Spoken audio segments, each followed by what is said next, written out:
저는 오늘 또 여러분에게 묻고 싶은 질문이 하나 있습니다. 여러분은 정말로 그 어느 때보다 예수님을 필요로 하고 있습니까? 정말 예수님이 절대로 필요한 시대에 있습니다. 이것을 절감하고 있냐는 것입니다.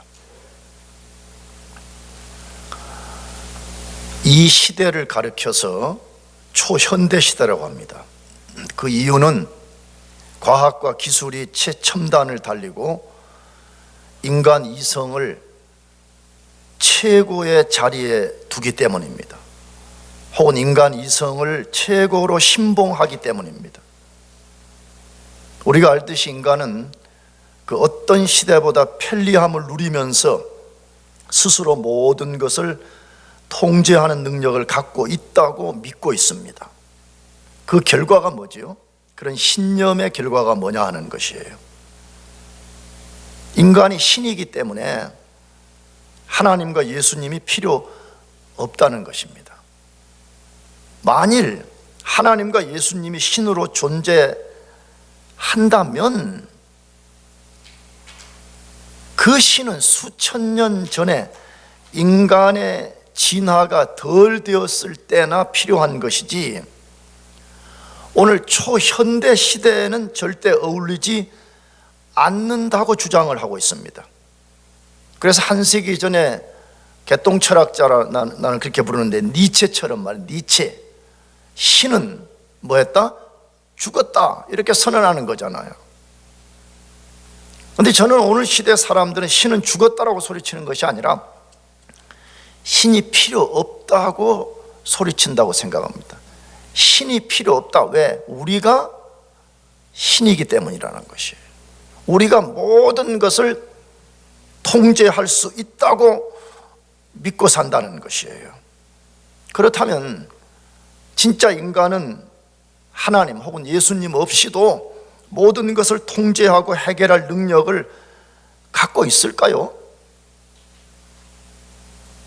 꼭 우리가 성경 아니어도 최근에 코로나 바이러스 상황을 봐도 알잖아요.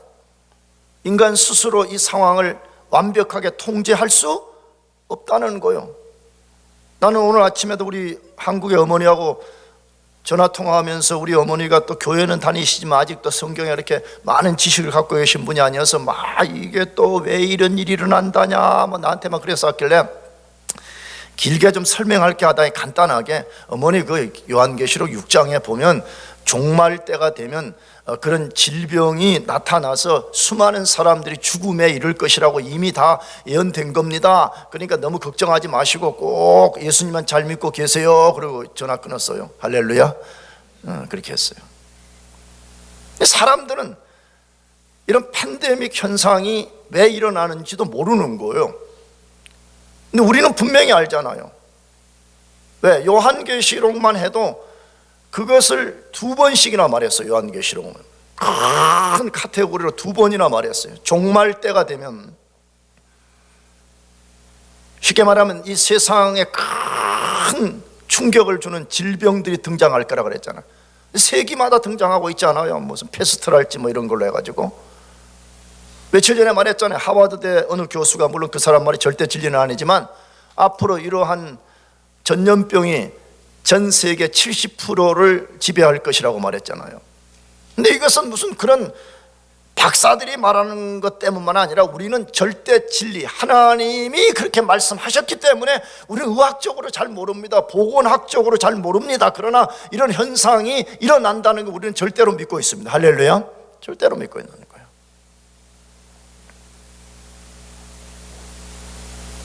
코로나 사태만 해도 그토록 인간들이 자기들이 신이고 모든 것을 통제할 수 있다고 주장하고 있음에도 불구하고 그렇게 못한다는 걸 알고 있잖아요. 근데 오늘 성경에서 특별히 우리 자신과 우리가 속한 인간 사회에 가진 능력의 한계를 아주 분명하게 보여줍니다. 오늘 본문의 그 8장은 핵심은 여기에 있지 않다는 걸 저는 알아요. 그러나 나는 이 성경을 읽으면서 계속 코로나 사태 때문에 그런지 몰라도 마태복음 8장은 인간이 신이라고 주장하는 이 세대를 향해서 인간의 능력의 한계가 무엇인가를 보여주는 것이다. 그 내용이 뭐예요?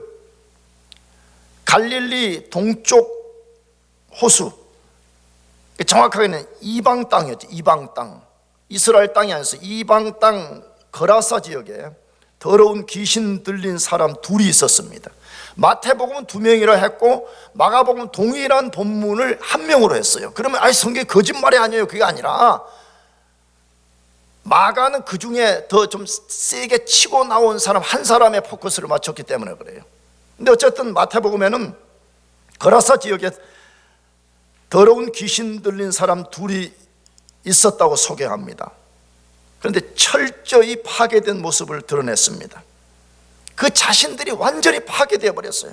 뿐만 아니라 그들의 모습과 행위들로 인해서 그들이 속한 사회가 큰 공포 속에 있었습니다. 그럼에도 불구하고 귀신 들린 자들 스스로가 자기 문제를 해결하지 못했고 나가서 그들로 인해서 공포 속에 있던 지역 사회가 그들의 문제에 대해서 속수무책이었더라, 그렇게 말하고 있습니다.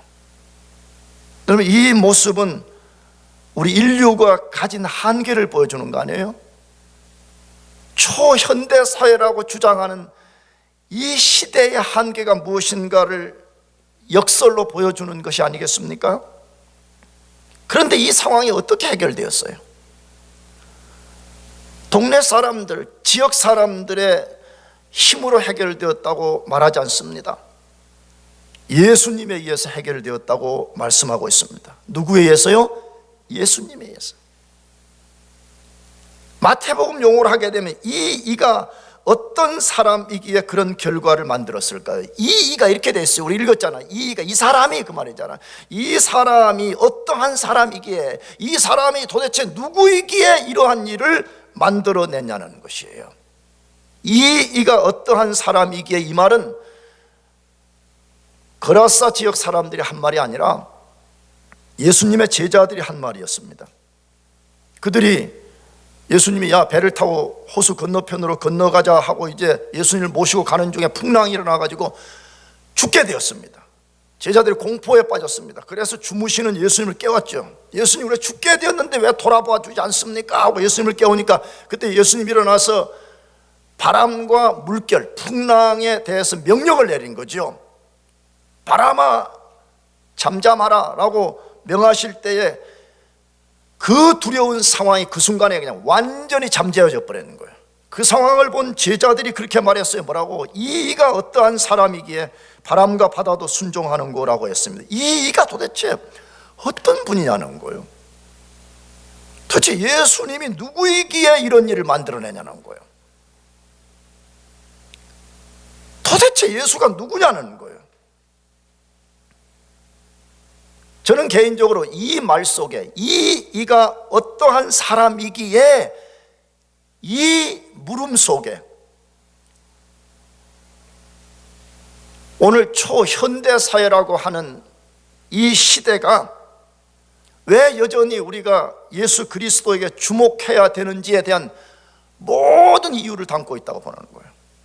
도대체 이가 누군데 인간이 할 수 없는 이런 일을 해낼 수, 도대체 그분이 누구냐는 거예요.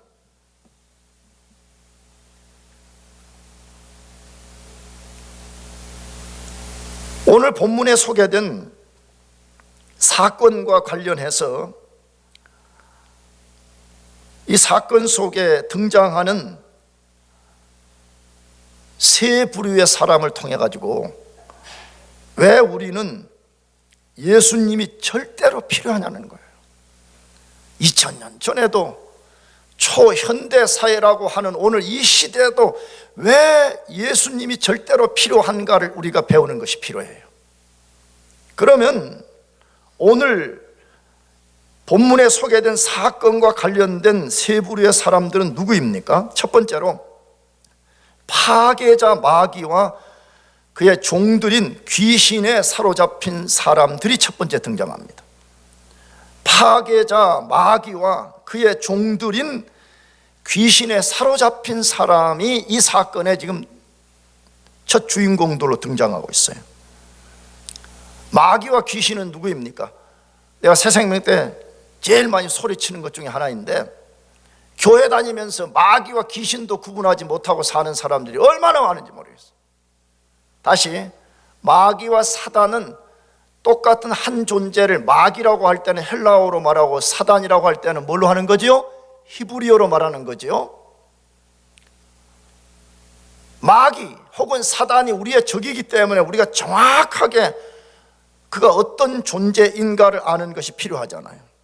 요한계시록 12장 1절에서 9절에 근거하면 마귀 혹은 사단은 타락한 천사장이었죠. 원래는 하나님의 보좌 앞에서 하나님 보좌 가장 가까운 곳에서 하나님을 섬겼던 가장 영광스러운 천사 중에 한 명이었습니다.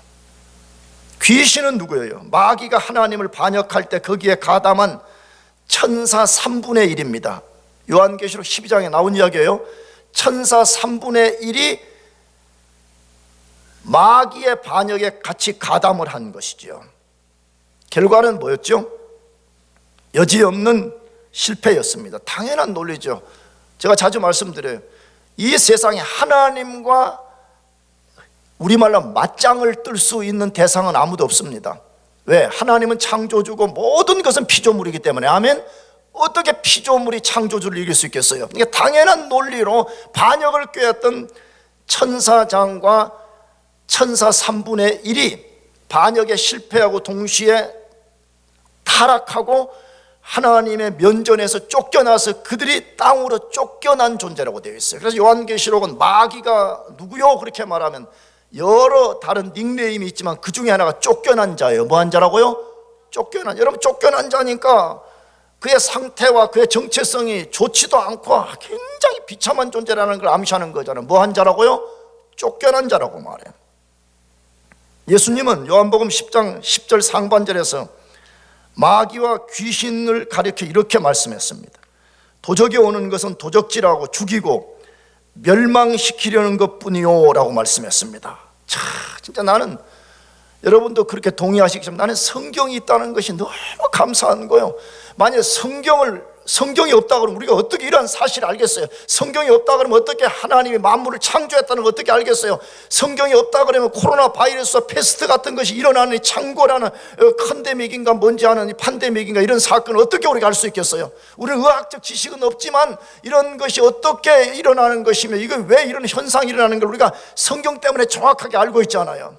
성경이 뭐라고 말하느냐? 도적이 오는 것은 마귀를 지칭하는 거예요. 귀신들을 지칭하는 거예요.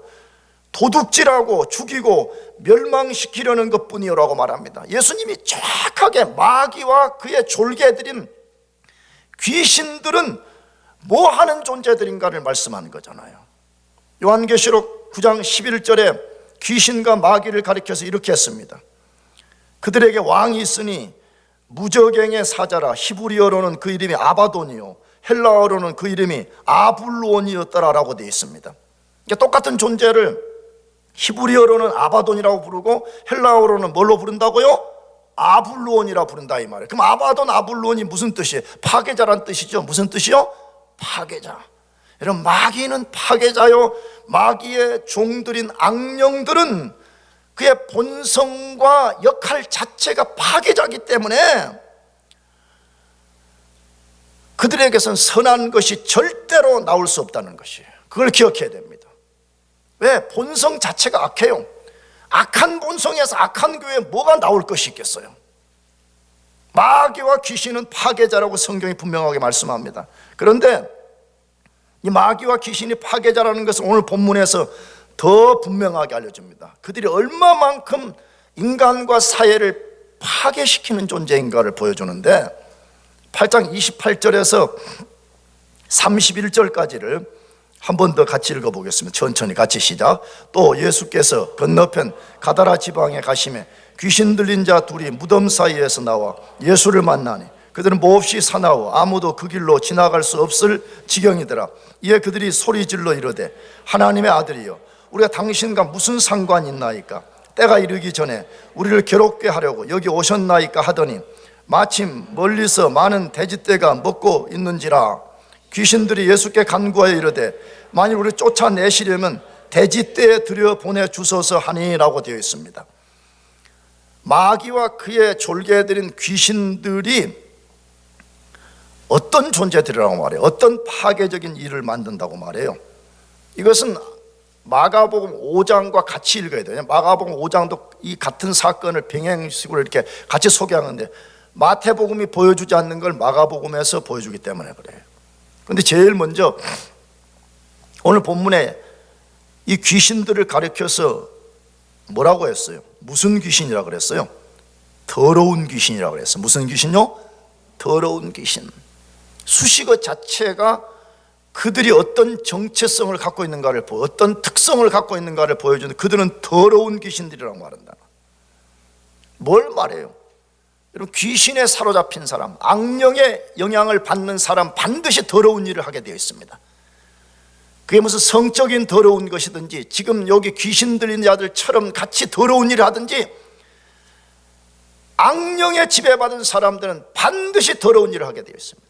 공부를 많이 했든지 적게 했든지 부자든지 가난하든지 잘생겼든 못생겨서 상관없이 더러운 일을 하게 됩니다. 왜냐 그러면 그를 사로잡고 있는 또 다른 인격체인 마귀가 더러운 존재이기 때문에 반드시 더러운 일을 만들어내게 됩니다. 그래서 악령에 지배된 자들은 자기들이 더러운 일을 하고도 그것이 더러운 줄을 모른다는 것이에요. 두 번째로 모든 것을 빼앗아 가버리는 존재들입니다. 귀신 들린 자들이 지금 모든 걸 잃어버렸습니다. 뭘 잃어버렸어요? 집을 잃어버렸어요. 친구를 잃어버렸어요. 가족을 잃어버렸어요. 명예를 잃어버렸어요. 자기 통제를 빼앗겨 버렸습니다. 그래서 자기 스스로도 자기 스스로를 통제할 수 없는 절망 속에서, 무덤 속에서 비참하게 사는 거잖아요. 세 번째, 짐승처럼 비이성적으로 살도록 만들어버립니다. 귀신에 사로잡힌 사람들은 무덤 사이에 살면서 소리를 꽥꽥 지르면서 심히 사납게 사람들을 위협했다고 마가복음에 말해요. 심지어 자기들의 몸을 상하게 자해를 가했다는 것이에요. 얼마나 무섭겠어요. 여러분은 못 봤죠? 나는 어렸을 때, 우리 어렸을 때만 해도 시골 같은 데는 그런 귀신 들린 자들이 많았어요. 정신병자들이 많았어요. 문둥병 환자들이 많았어요. 그러니까 그런 사람들이 한 번에 동네에 싹 나타나면 그냥 어린 우리들이 얼마나 그냥 두려운지 몰라요. 얼마나 두려운지 몰라요. 근데 마가복음 5장을 보게 되면 이 두려운 귀신 들린 자들이 힘이 얼마나 센지 마을 사람들이 잡아다가 쇠사슬로 묶어버리면 금방 그것을 풀어버렸다 그래요. 심지어 쇠사슬을 풀어버렸을 뿐 아니라 나중에 힘이 더 세가지고 사람들이 묶을 수도 없는 상태에 빠졌더라 그렇게 되어 있습니다. 더 놀라운 사실은 그 귀신들은 예수님이 하나님의 아들인 것을 정확하게 알았다는 거예요. 예수님 누구 아들이라는 거? 하나님의 아들. 오늘 얼마나 많은 사람들이 예수님이 누구인지도 모르고 심지어 교회 다니는 사람도 예수님이 누구인지도 모르는 이런 시대에 살고 있는데 귀신은 정확하게 예수님이 누구인가를 자기들이 고백했다는 거예요. 뭐라고? 당신은 높으신 하나님의 아들입니다 이렇게 말했다는 거예요.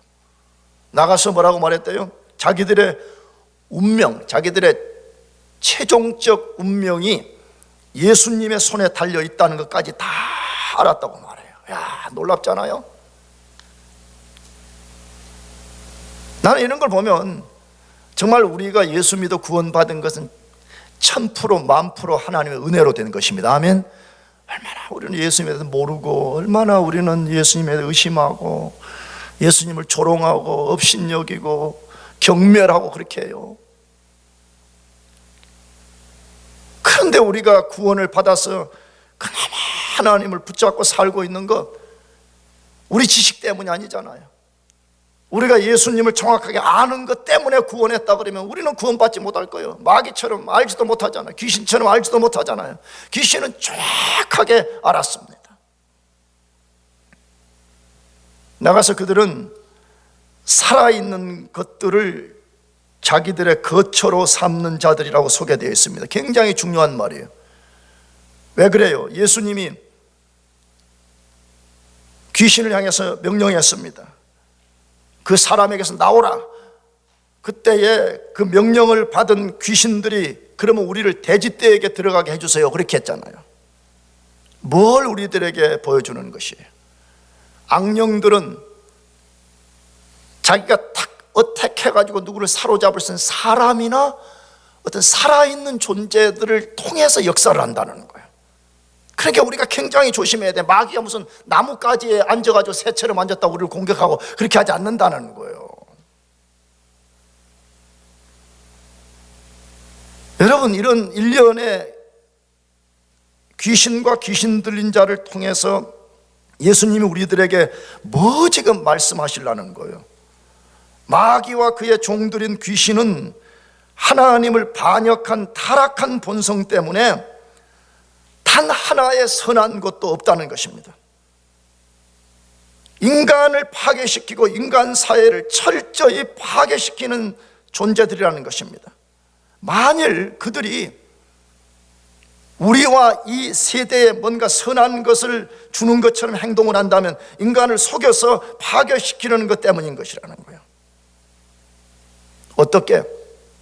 오늘 본문에 귀신 들린 자들처럼 실제적으로 몸과 정신을 파괴시켜버리든지, 몸과 정신을 같이 파괴시킨 거야 지금 귀신 들린 자들. 아니면 우리 인간의 가장 중요한 요소인 정신을 먼저 파괴시키는 거예요.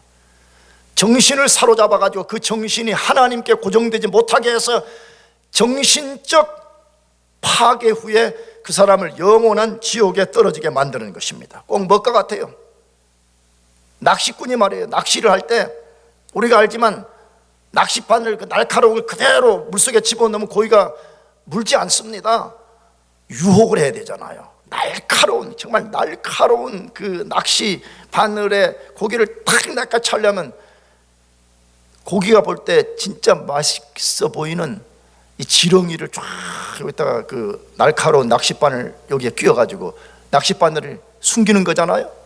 고기가 와가지고 지렁이를 보고 침을 흘리면서 탁 낚아채는 순간에 그 속에서 날카로운 낚싯바늘이 그냥 쫙 낚아채서 고기가 그 순간에 죽는 거잖아요. 마귀는 지금 그렇게 하는 것이에요. 굉장히 우리에게 좋은 것을 주는 것처럼 말하는 거잖아요. 이렇게 말하는지 모르 여러분에게, 야, 그 주일 예배 그거 한번 뭐 빠지면 뭐 어떠냐? 아, 그냥 너 하고 싶은 대로 하면 되는 거 아니냐? 뭐 꼭 그렇게 막 장 목사처럼 뭐 그렇게 컨서버티브하게 하고 뭐 그런 식으로 할 필요가 뭐 있냐? 너 하고 싶은 대로 해. 너 하고 싶은 대로 해. 아니, 기독교는 복음의 자유라며, 그러면 너 마음대로 하고 싶은 대로 해. 이게 아니에요. 그리고 교회 와서 하나님을 신실하게 찬양하고 예배하고 기도하는 사람들 자꾸 조롱하잖아요. 너희들은 종교적으로 속임당하는 거야. 바보 같은 거야. 얼마나 우리 담대하잖아. 세상을 향해서 우리 얼마나 잘 사냐 막 이렇게 말. 혹시 여러분들이 그런 유혹을 받고 그것이 좋게 여겨진다면 마귀가 여러분들을 낚아채가지고 여러분들의 영혼을 파괴시키고 궁극적으로 여러분의 존재를 파괴시켜서 완전한 멸망으로 떨어지게 만들려는 것이. 여러분, 이 시대가 이런 말로 다 할 수 없는 절망과 무능을 갖고 살면서도 그 사실을 모르고 산다는 것이. 여러분, 이 세대를 요한 1서 5장 19절에 아주 분명하게 말합니다. 같이 읽어보겠습니다. 같이 시작. 또 아는 것은 우리는 하나님께 속하고 온 세상은 악한 자 안에 처한 것이며 라고 말합니다. 탁, 이 세상은 이분법적으로 되어 있어요. 하나님께 속한 사람의 세계와 악한 자 안에 처한 세상이라고 말해요. 여러분들은 어디에 속한 사람들입니까?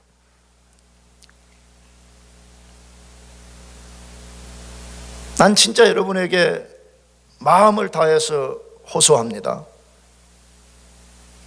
내가 묻는 것은 여러분이 지금 이 교회의 예배당에 속했냐, 예배당 밖에 속았냐고 묻지 않았어요. 여러분이 하나님께 속한 사람이에요? 아니면 마귀가 지배하는 악한 자 안에 처한 여기에 있냐 이 말이에요. 단 한 사람이라도 마귀가 지배하는 악한 세상에 속한 사람이 없기를 축복합니다. 우리는 그걸 분명히 알아야 돼. 이 세상은 지금 현재 일시적으로 악한 자가 사로잡고 있는데 예수 그리스도 안에 거하지 않는 모든 사람은 악한 자 안에 처했다고 요한일서에서 분명히 말씀하고 있잖아요. 만일에 우리가 악한 자 안에 처하고 살다가 영원히 살게 되면 우리는 언젠가 마귀가 원하는 것처럼 영원한 멸망에 떨어지고 말 것입니다. 두 번째로 이 사건과 관련된 또 한 부류의 사람은 누구예요? 무능하면서 고집스럽게 자기의 신념만 강한 사람들이에요. 뭐 하면서요? 무능해요. 철저히 무능해요. 그런데 더 심각한 것은 뭐냐? 무지하게 고집이 세. 나가서 고집이 세기 때문에 자기 주장이 너무 강해요. 자기 신념으로 똘똘 뭉쳐진 사람들을 예수님이 소개하고 있어요. 귀신들이 두 사람을 사로잡았습니다. 귀신에 사로잡힌 자들이 악령들에 의해서 고통을 받고 있을 때 그들과 연결된 지역사회가 속수무책이었습니다. 귀신에 사로잡힌 자들이 소리를 지르고 사람들을 위협할 때 사람들은 공포에 떨었습니다. 그런 상황에서 그들이 할 수 있었던 일이 뭐라고 말해요? 도대체 그런 공포적이고 온 사회가 귀신 들린 두 사람 때문에 말로 다 할 수 없는 어려움에 직면해 있을 때 그들이 문제를 해결하려고 한 일이 뭐냐 이 말이에요.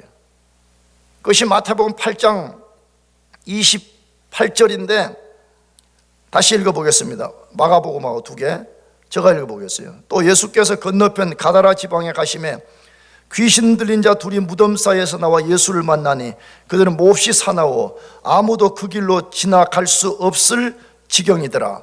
마가복음 5장 3절에서 5절은 그 사람은 무덤 사이에 거처하는데 이제는 아무도 그를 쇠사슬로도 맬 수 없게 되었으니 이는 여러 번 고랑과 쇠사슬에 매였어도 쇠사슬을 끊고 고랑을 깨뜨렸음이라. 그리하여 아무도 그를 제어할 힘이 없는지라. 밤낮 무덤 사이에서나 산에서나 늘 소리를 지르며 돌로 자기의 몸을 해치고 있었더라 라고 되어 있습니다. 뭐 했대요? 그 지역 사람들이 그 귀신이 길길이 날뛰고 할 때, 귀신 들린 자가 날뛸 때 뭐 했다 그래요? 그들이 할 수 있는 딱 두 가지밖에 없었다는 거죠. 하나는 귀신 들린 자를 그 사회로부터 뭐 해요? 격리시키는 거예요. 어디로? 무덤 사이에 살게 만드는 것이. 그 다음에 하나가 뭐예요? 조금 더 진보된 게 뭐예요? 쇠사슬로 그들을 묶은 것이었다 그렇게 되어 있습니다. 그런데 성경은 뭐라고 말해요? 그것은 궁극적 해결책이 되지 못했다는 거예요. 왜? 쇠사슬을 묶어놓으면 탁 끊어버리고, 끊을 뿐만 아니라 이제 너무 이 귀신이 강력하게 역사를 하니까 묶을 수도 없었다라고 되어 있습니다. 여러분, 이 모습은 오늘 이 시대의 우리들의 모습 아니에요? 초현대 시대를 산다고 주장하면서 우리가 모든 것을 통제할 수 있다, 우리는 신이 필요 없다, 우리는 예수님이 필요 없다라고 말하는 이 시대 모습을 보여주잖아요. 우주선을 태양계 끝까지 보낼 수 있는 우리 초현대 시대에 산다고 말하지만 인간의 가장 궁극적인 영혼의 문제를 해결하지 못하잖아요. 귀신이 와서 탁 공격을 하면 그거 하나를 해결할 수 없는 상황에 떨어져 버린 이 시대를 보여주잖아요. 거라사 지역 사람들은 무능하면서도 고집스럽고 아주 자기 신념이 강한 사람들이었음을 보여줍니다. 어디서 그 사실을 보여줍니까? 예수님이 찾아오셔서 귀신들에게 명령을 내렸죠. 그 속에서 나오라. 그때에 귀신들이 예수님께 간청을 했습니다. 우리를 돼지떼에게 들어가게 해주세요. 그래서 돼지떼 속에 들어가고 돼지들이 바닷속으로, 호수죠 정확하게는, 바닷속으로 뛰어들어가지고 다 몰살을 당해버렸습니다. 그 숫자가 자그마치 2,000마리였다고 되어 있습니다. 몇천 마리요? 2,000마리. 이걸 보면 이거는 추정인데 귀신의 숫자가 굉장했던 것을 우리가 알 수가 있어요. 여러 추론 가능한 것이 있는데 마가는 이 본문을 쓸 때에 그 귀신을 군대 귀신이라고 했어요. 무슨 귀신? 군대 귀신이 들어갔다 그렇게 되어 있어요. 근데 여기 우리말로 군대라고 번역한 이 본문 헬라어는 레기온 혹은 로기온이라고 되어 있어요. 근데 레기온, 로기온은 이 로마 당시에 로마 군대에 어떤 사람들은 여단이라고 표현하고 어떤 사람은 사단이라고 표현해요. 여단과 사단은 사실 숫자는 다른 거잖아요. 한 수준 그렇잖아요. 근데 어쨌든 사단이라고, 사단 규모라고 말해. 그럼 그 당시에 사단 규모가 얼마나 6,000명이었다는, 몇천 명? 6,000명. 그럼 이게 정확한 일치되는 것은 아니지만 그 두 사람 속에 들어간 귀신들의 숫자가 얼마나 많았는가 하는 것을 추론할 수가 있잖아요. 그런데 돼지를 치던 사람들이 2,000마리의 돼지가 바닷속으로 다 몰살을 했을 때 지역사회에 뛰어가가지고 그 상황 전부를 말했다 그랬어요. 그래서 지역 사람들이 막 뛰어나와가지고 그 사람들이 귀신 들렸던 자가 온전해진 것과 2,000명의 돼지떼가 사라져버린 것을 보고 그들이 어떤 반응을 지금 나타났다 그래요. 그들이 그 상황을 보고 어떤 반응을 했다 그래요. 그것이 마태복음에는 뭐라고 되어 있어요? 마태복음 8장 33절 34절부터 먼저 읽어봅시다. 치던 자들이 달아나 시내에 들어가 이 모든 일과 귀신 들린 자의 일을 고하니 온 시내가 예수를 만나려고 나가서 보고 그 지방에서 떠나시기를 뭐 하더라? 간구하더라 그렇게 되죠. 마가복음은 그들과 두려워 떨었더라 그랬어요. 그런 다음에 예수님 우리 지역에서 떠나주세요 간청을 했다는 것이에요. 자, 그럼 이게 이제 우리가 해결해야 될 문제잖아요. 여러분, 그냥 우리가 보편적으로 생각하기에는 이 사람들이 자기 지역사회에 골치 아픈 귀신 들린 자 문제를 예수님이 해결해 줬으니까 좋아해야 돼요, 안 좋아해야 돼요? 좋아해야 돼요. 박수를 치면서 예수님 내가 뭐 가진 것은 없지만 우리 집에 가서 오늘 제가 삼겹살을 좀 구워드리겠습니다. 같이 가십시다. 이렇게 해야지 정상이잖아. 근데 이 사람들이 그 상황을 보고 두려워하고 그 다음에 나타나는 반응이 뭐냐 그러면 예수님 우리 지역에서 떠나가 주세요 이렇게 했다는 것이에요. 왜 그랬을까요?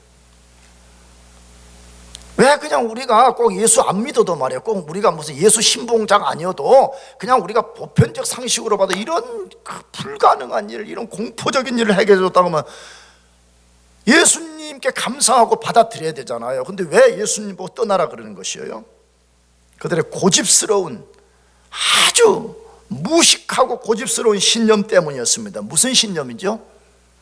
돈이 최고라는 거예요. 뭐가 최고라고요? 뭐가 최고요?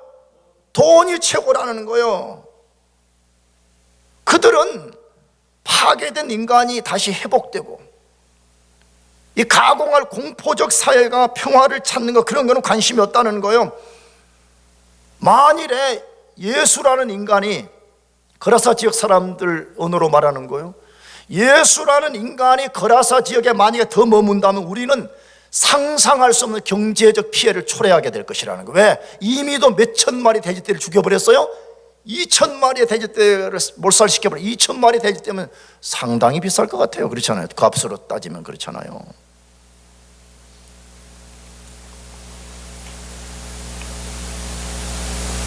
뭘 보여줘요? 2,000마리 돼지떼와 비교할 수 없는 엄청난 하늘의 블레싱을 받을 수 있는 절호의 기회가 찾아왔는데 그들은 자기들이 가진 잘못된 신념, 돈이 최고다, 물질이 최고다, 돼지떼를 킵해야지 우리가 먹고 산다, 이 신념 때문에 예수를 걷어차버린 거죠. 나는 이 본문을 보면서 오늘 초현대 사회라고 주장하는 이 시대 사람들이 거라사 지역 사람들보다 나은 것이 하나도 없는 것 같아요. 지금도 똑같이 반응하잖아요. 예수님이 진짜 이방 땅에서 영적 어둠 속에서 귀신과 악령의 세력 속에 사는 그들을 구원하기 위해서 찾아오셨음에도 불구하고 돈 때문에 나 못 받아들이겠다는 거예요. 내가 가진 몇 가지 무슨 이런 것 때문에 나 예수 필요 없다라고 하는 그 시대와 이 시대가 무슨 차이가 있어요? 여러분, 이것이 우리 시대의 한계예요. 우리 시대가 갖고 있는 진짜 절망스러운 모습이 아니에요. 오늘 여기 우리 진짜 펜스팀에도 그런 거 아니에요. 내가 다시 말씀드려요. 여러분이 공부가 필요 없다고 말하기 절대 아니에요. 나도 내가 우리 두 아들에게 공부 열심히 하라고 내가 얼마나 여기 애들 다닐 때 많이 말했는데요. 문제는 공부만을 제일로 여기는 것은 치명적 문제예요. 아멘? 아멘? 공부를 해서 학위를 손에 넣으면 내 안전이 확보될 거라고 여기는 인생은 진짜 불쌍한 거예요. 초현대 시대든 2000년 세대든 앞으로 미래의 천년후가 되든 우리에게는 예수님만 필요해요. 아멘? 예수님만 필요해요. 왜 예수님만 필요해요? 오늘 이 사건의 세 번째 불의의 대상자가 예수님입니다. 예수님이 어떤 분이에요? 우리를 찾아와 그의 전능한 말씀으로 구원하시는 예수님이기 때문에 그랬습니다. 그분은 우리를 뭐 하신다고요? 찾아오세요. 그리고 오셔서 그의 전능한 말씀으로 우리를 절망에서부터 건져내 주신다는 것이에요.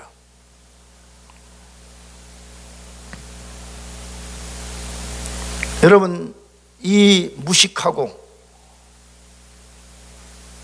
무능하고 이 절망스러운 세대에서 구원받는 유일한 길은 예수님밖에 없습니다.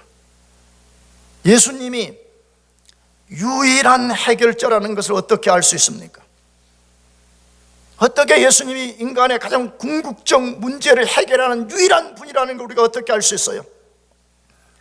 예수님이 귀신 들린 자들을 귀신들로부터 해방시키는 전체 과정을 통해서 그 사실을 보여주고 있습니다.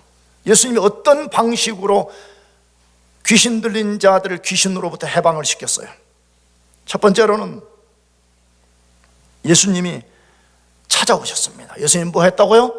찾아오셨습니다. 예수님 찾아오셨습니다. 예수님이 귀신 들린 자에게 찾아오셨습니다. 그들이 요청하지 않았어요.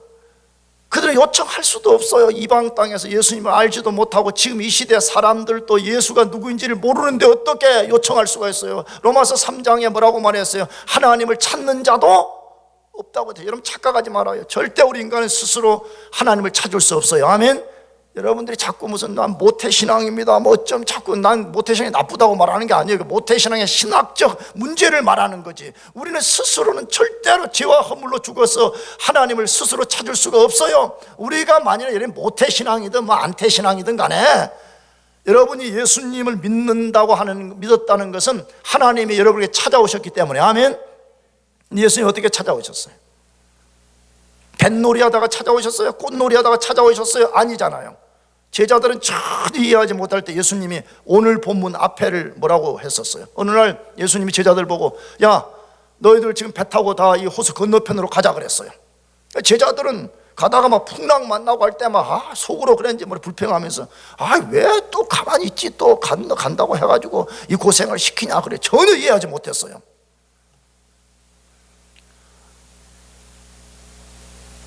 그런데 이것은 신학적으로 여러 가지 많은 이야기를 품고 있는 것인데 예수님이 목적을 갖고 건너가자 그런 거잖아요. 제자들에게는 영적 훈련을 시키는 것이었고 예수님의 궁극적 목적은 호수 건너편에 거라사에 귀신 들린 자를 구원하기 위해서 찾아가시는 거예요. 그런데 예수님이 건너가실 때 예수님의 진행을 방해한 것이 뭐예요? 바다에서 바다에서 풍랑이 일어난 거잖아요. 그러면 이렇게 할 수도 있잖아. 야 오늘 날씨가 별로 안 좋다. 오늘 일진이 별로 안 좋으니까 돌아가자. 이렇게 할 수도 있잖아요. 근데 예수님이 그 장애물을 뚫고 거라사 지역까지 찾아가셔서 귀신에 사로잡힌 자를 귀신으로부터 구원해 주었다라고 말씀하고 있습니다. 뭐 성경은 말하려고 그래요? 인류는 우리의 조상인 아담의 타락 이후로 단 한 사람도 스스로 하나님을 찾을 수가 없는 존재입니다. 하나님이 우리에게 찾아오실 때만이 구원이 가능합니다. 뭘 보여줘요? 은혜로. 나 아까도 이야기했는데, 왜 예수님을 믿고 진짜 사람이 거듭나면 말이에요, 대부분의 사람들의 경험이 비슷하냐냐, 다 경험이 비슷한 경험을 말하냐는 거예요.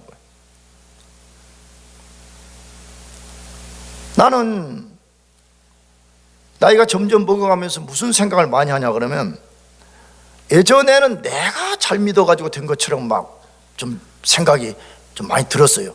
물론 신학적으로는 뭐 그런 거 아니라는 거 알지만, 내 그 감정의 깊은 속에 그래 내가 좀 열심히 하는 편이지, 뭐 이런 식으로 이렇게 생각했어요. 근데 자꾸 나이를 먹으니까 진짜 이거 하나님의 은혜로 사는구나. 하나님의 뭘로 살아요? 내 구원도 은혜로 받고 내가 살아가는 것도 철저하게 은혜로 살아가는, 이걸 너무 깨닫는 거예요. 그런데 아까 소개한 제임스 몽고메리 보이스 목사님 똑같은 고백을 하는 거예요. 우리 인간은 철저하게 하나님의 은혜로만 구원받았다는 것을 설교를 하는데 성도들이 잘 못 받아들이는 거예요. 왜? 자기들이 자꾸 뭐 괜찮은 게 있어서 구원해줬다라고 생각하니까.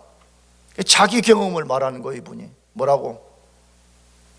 나는 나이를 먹으면 먹을수록 내가 구원받은 것, 내가 지금 연약함 중에도 하나님을 믿고 사는 이 모든 일체의 것이 하나님의 은혜로 된다는 거, 이걸 깨닫는다는 거. 나 그걸 읽으면서 근데 똑같냐? 지금도 예수님이 우리에게 찾아오시기 때문에 우리가 구원받는 것입니다. 아멘. 여러분께 지금 예수님 찾아오신 거잖아, 지금 말씀으로. 아니면 성령의 역사로 여러분들을 계속 거룩한 교회 공동체 속에 머물게 하는 이런 모든 것들이 예수님이 우리를 찾아오시는 일체의 방법이잖아요. 놀라운 사실은 예수님 잃어버린 양을 찾아 나설 때 아무도 어떤 것도 방해할 수 없다는 거예요. 풍랑도 바람도 어떤 것도 방해할 수 없다는 것이에요. 여러분, 이 시대도 똑같습니다. 예수님이 지금도 구원할 사람을 찾아오시기 때문에 우리가 구원받게 되는 것이에요. 두 번째로, 예수님이 어떻게 귀신으로부터 해방을 시켰어요? 예수님이 능력의 말씀으로 해결해 줬습니다. 무슨 말씀으로요? 능력의 말씀으로. 그것을 8장 31절에서 32절인데 마지막으로 읽어보겠습니다. 31절 32절 같이 시작. 귀신들이 예수께 간구하여 이르되 만일 우리를 쫓아내시려면 돼지떼에게 들여 보내소서 하니 그들에게 가라 하시니 귀신들이 나와서 돼지에게로 들어가는지라 온 떼가 비탈로 내리더라 바다에 들어가서 물에서 몰사하거늘. 자, 여기는 이렇게 돼 있어요. 우리 마태복음은 이제 귀신들이 나와가지고 만약에 쫓아내려면 돼지떼에게 들어가게 해주세요 그렇게 하니까 32절에 그들에게 가라 하시니 허락을 했다 이렇게 표현됐어요.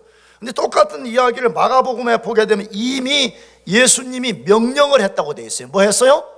귀신들에게 나오라고 이미 명령을 했더라 그렇게 되어 있어요. 뭐 했다는 거요? 말씀하셨다는 거죠. 뭐 했어요? 말씀. 언젠가도 말해요. 예수님 한 번도 귀신과의 막 이렇게 맞짱을 뜨면서 나올래 안 나올래, 나와 안 나오면 안 돼 막 이런 식으로 한 번도 없습니다. 예수님이 얼마나 강력한 권세를 가졌는데 난 이렇게 하신 것 같아. 나와. 뭐라고요? 미안해요. 나와 이런 식으로 막 하지 않고 어떻게 했다고요? 나와. 이렇게 했어요. 말씀으로 나와.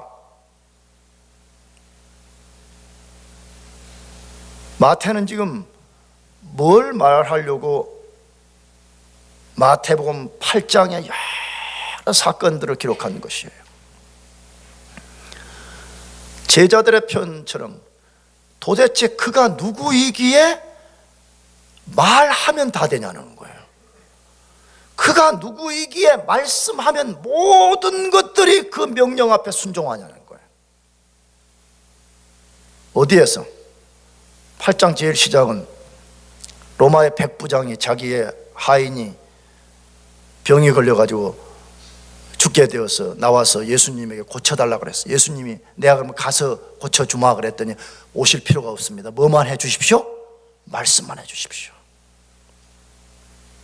네 믿음대로 될지어다. 갔더니 말씀대로 치유가 일어났어요. 8장 조금 더 읽어보면 베드로의 장모를 고친 후에 그 지역 사람들의 수많은 귀신 들린 자들 데려갔는데 거기 마태가 딱 그렇게 썼어요. 뭐라고? 말씀으로 치유했다고. 뭘로 치유했어요? 말씀으로 명령을 내릴 때 귀신들이 떠나버렸습니다. 예수님이 제자들과 바다를 건너갈 때 풍랑이 일어나서 죽게 된 상황에서 풍랑을 예수님이 말씀하실 때 잠잠케 되었다는 것이에요. 오늘 본문에 예수님이 2명을 사로잡고 있는 귀신들 향해서 말씀하실 때 귀신들이 떠나가게 되었다는 거예요. 도대체 예수님이 누구냐는 거예요. 예수님 누구이기에 말씀하면 그대로 이루어지냐 하는 것이에요. 예수님은 하나님의 아들입니다. 아멘. 예수님은 하나님 그분이십니다. 그렇기 때문에 그분의 입에서 나오는 모든 말씀은 능치 못하심이 없는 것입니다. 그러므로 오늘 초현대 시대라고 하는 이 절망의 시대에 우리가 붙들고 살아야 되는 유일한 한 가지는 예수님 말씀입니다. 아멘. 이 말씀을 우리가 진짜 믿고 우리 자신을 그 말씀에 의탁한다면 지금도 살았고 운동력이 있어 좌우의 날선 어떤 검보다 예리한 하나님 말씀이 그대로 역사를 만들어낸다는 것이에요. 말씀을 믿고 살기를 축복합니다. 예수 믿는 것은 그런 것이에요. 예수 믿는 것은 오해 없이 교회 와서 무슨 액티비티나 좀 하면서 잘 지어진 교회 가가지고 멋진 성가대가 들려주는 찬양을 들으면서 자기 감정을 다스리는 그런 것이 신앙생활이 아니라 풍랑 속에서도 귀신의 역사들로 인해서 지역사회가 두려움과 공포에 빠진 그 상황에도 말씀하시면 그대로 되는 그분의 말씀을 붙잡고 사는 거예요. 아멘. 세상이 무너지든 세상이 반쪽이 나든 세상이 뭐 어떻게든 상관없이 말씀하시면 그대로 이루어지는 그 말씀을 붙들고 사는 것이 신앙생활이에요. 이 초현대 시대라고 하는 거짓과 허황된 이야기에 속지 말고 하나님이여 하나님의 아들이신 예수 그리스도 그분의 말씀만을 전적으로 믿고 의지하여 살기를 주의 이름으로 축복합니다. 기도하겠습니다.